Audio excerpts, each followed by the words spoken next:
The Boeing 737 taxied slowly toward the gate at Denver International Airport as the evening sun painted the sky in shades of orange and pink. Flight 2847 from Los Angeles had been like any other cross-country flight, filled with business travelers, vacationing families, and the usual mix of passengers who make air travel the routine experience it had become in the 21st century. Before we dive in, tell us where in the world are you watching from? If you enjoy stories like this, make sure to hit that subscribe button, because tomorrow's episode is truly mind-blowing. Let's get started. In seat 11C, a woman in her late 50s sat quietly, her silver hair pulled back in a simple ponytail. She wore civilian clothes, a navy blue sweater and dark jeans, nothing that would make her stand out in a crowd.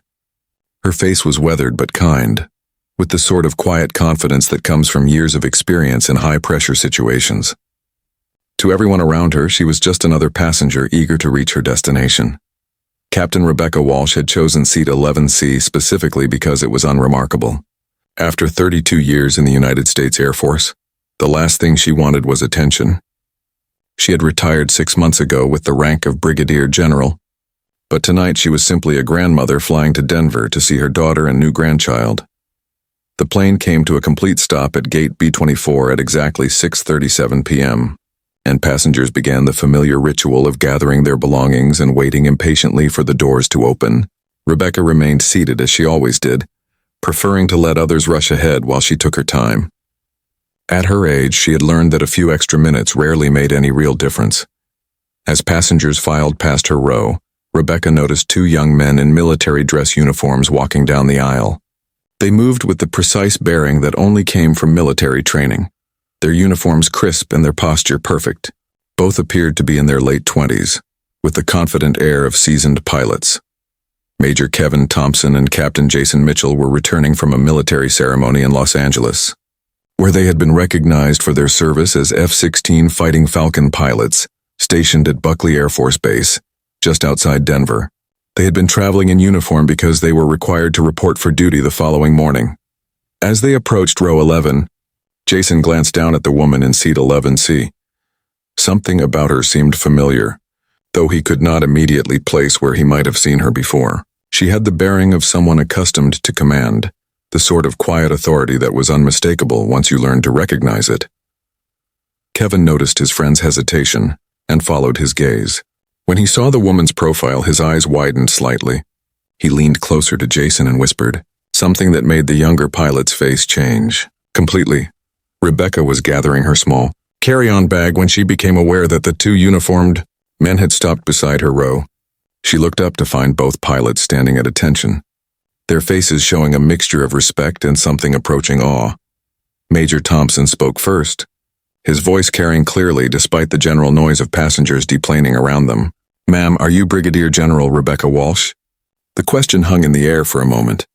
Rebecca had been recognized before, of course, but usually by other military personnel in professional settings.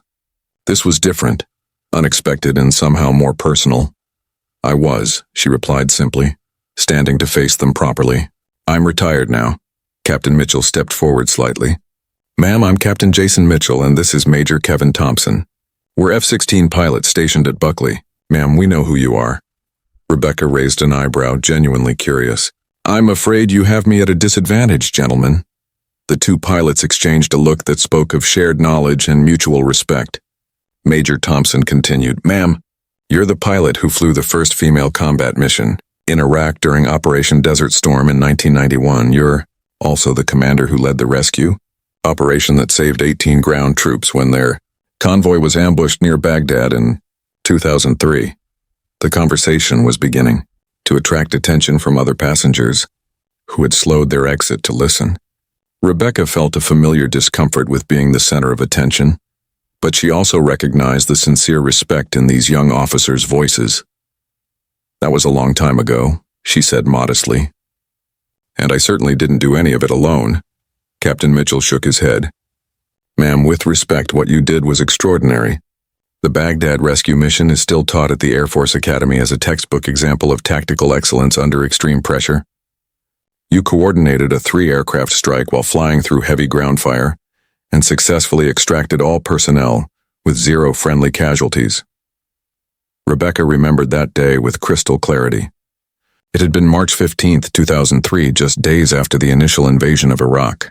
She had been piloting an A-10 Thunderbolt II, the famous Warthog, when the call came in that an army convoy had been ambushed and pinned down by enemy forces. The ground troops were taking heavy fire and had multiple wounded personnel who needed immediate evacuation.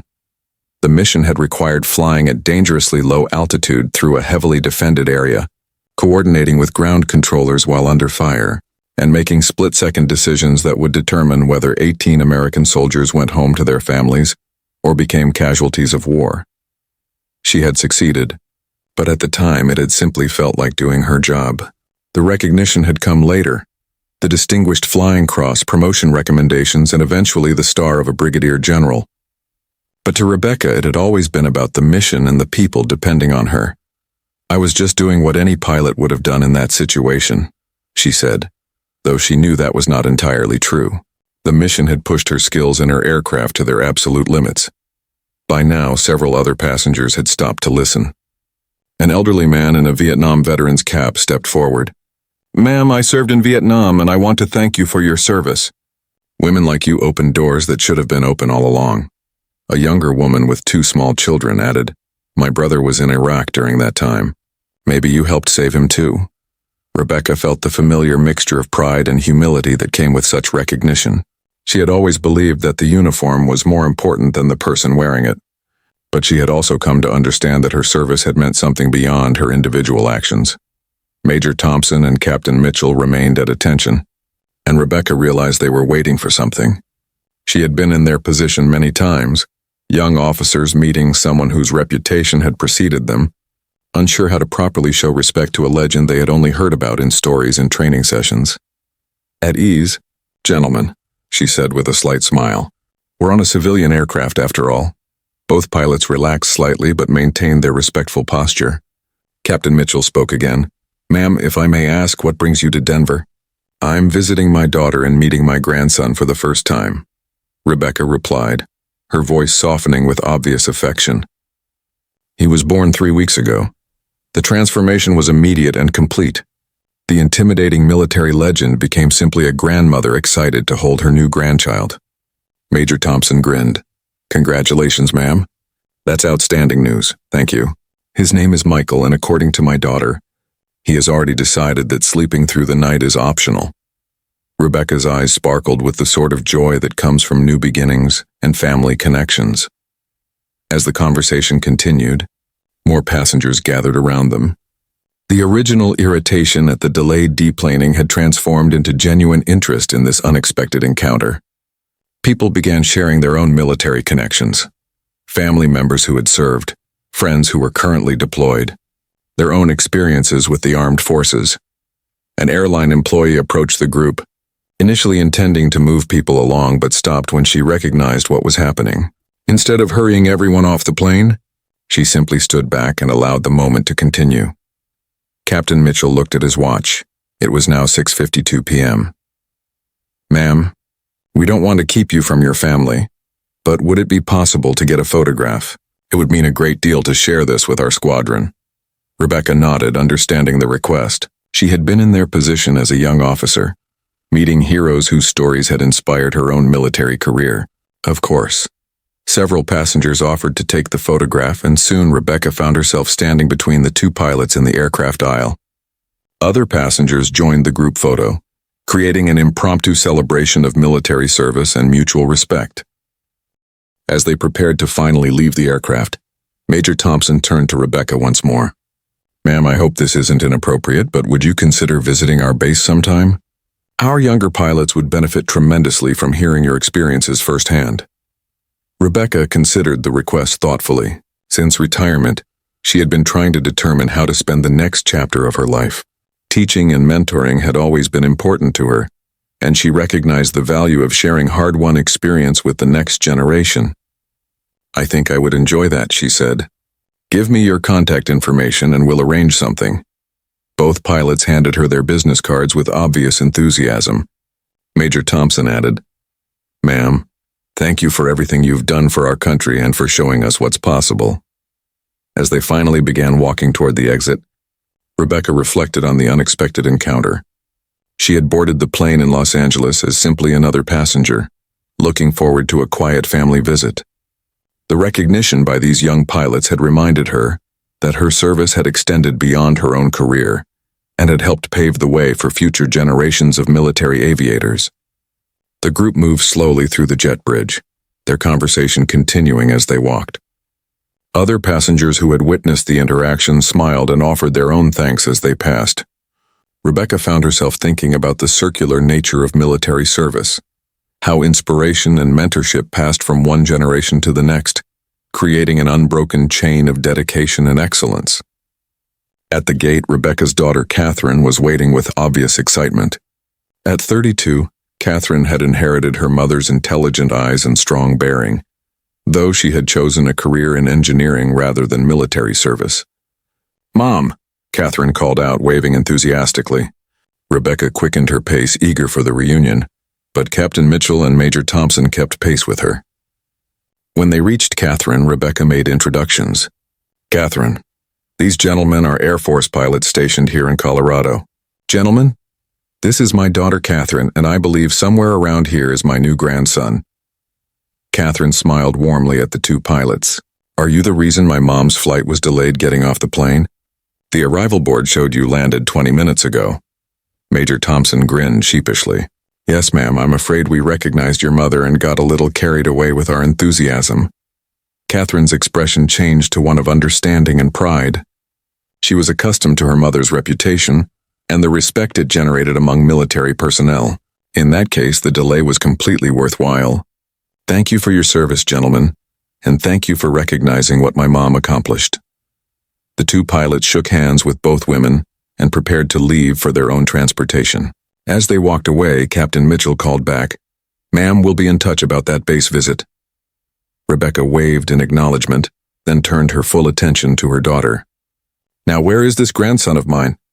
Catherine laughed and led her mother toward the baggage claim area. "He's at home with David, probably wondering where his grandmother is. Fair warning, he's been crying for the past hour, and nothing we've tried seems to help." "Babies cry," Rebecca said with the confidence that comes from experience. "It's what they do. The trick is staying calm and remembering that every problem has a solution. You just have to find the right approach." As they walked through the airport, Catherine updated her mother on family news, the baby's progress and plans for the visit. Rebecca listened with the full attention she had always given to mission briefings, filing away important details and asking clarifying questions. The encounter with the two pilots had reminded Rebecca of something important about her post-military life. Her service had not ended with retirement. It had simply entered a new phase. The knowledge and experience she had gained over 3 decades could still contribute to the Air Force mission through mentorship and education. They retrieved Rebecca's luggage and headed for the parking garage. As they walked, Catherine asked about the flight and the interaction with the pilots. Rebecca found herself describing the encounter with more enthusiasm than she had expected. "It's interesting," Rebecca mused as they loaded her suitcase into Catherine's car.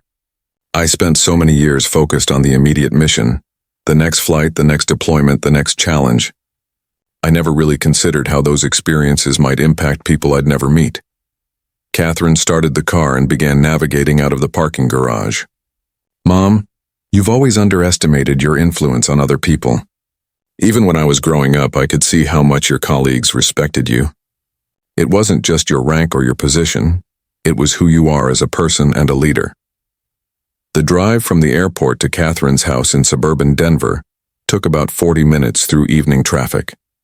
Rebecca watched the familiar landscape pass by, noting changes since her last visit 6 months earlier. New construction projects, different businesses, the constant evolution that characterized growing cities. "Tell me about Michael," Rebecca said as they drove through a residential neighborhood lined with mature trees and well-maintained homes. Catherine's face lit up with the unmistakable glow of new motherhood. "He's perfect, Mom. He weighs 8 pounds 3 ounces now, and he's already showing signs of the family stubbornness. When he decides he wants something, he makes sure everyone knows about it." Rebecca laughed, remembering Catherine's own determined personality as a baby. "That sounds familiar. Your father used to say you could wake the entire base when you set your mind to it." They pulled into the driveway of a two-story colonial home with a well-landscaped front yard. Warm light glowed from the windows, and Rebecca could see her son-in-law David moving around inside, probably preparing for their arrival. As they gathered Rebecca's luggage and headed toward the front door, Catherine paused. "Mom, I want you to know how proud I am of what you accomplished in your career. Those pilots today weren't just being polite. They meant every word they said." Rebecca squeezed her daughter's hand. "Thank you, sweetheart. That means more to me than any medal or promotion ever could." David opened the front door before they could knock, holding a small bundle wrapped in a blue blanket. "Look who's been waiting for his grandmother," he said with a tired but happy smile. Rebecca's first sight of her grandson was everything she had hoped it would be. Michael was perfect. Tiny fingers, button nose, and the sort of peaceful expression that only sleeping babies could achieve.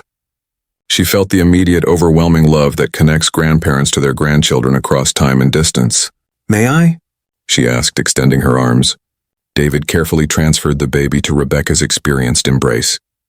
She held Michael with the confidence that comes from having raised children of her own, supporting his head properly and settling him against her shoulder with practiced ease. "Hello, Michael," she whispered softly.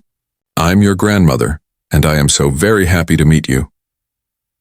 As she stood in her daughter's living room holding her grandson for the first time, Rebecca reflected on the day's events. She had begun the morning in Los Angeles as a retired Air Force officer, looking forward to a family visit. The encounter with Major Thompson and Captain Mitchell had reminded her that her service continued to have meaning and impact beyond her own career.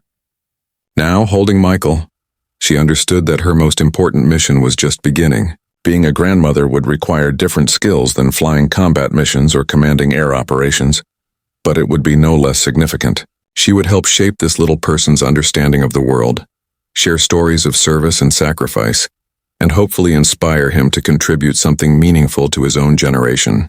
The baby stirred slightly in her arms, opening his eyes for a moment before settling back into sleep. Rebecca smiled, knowing that whatever challenges lay ahead, whether in mentoring young pilots or raising a grandchild, she was ready for the next chapter of her life's service.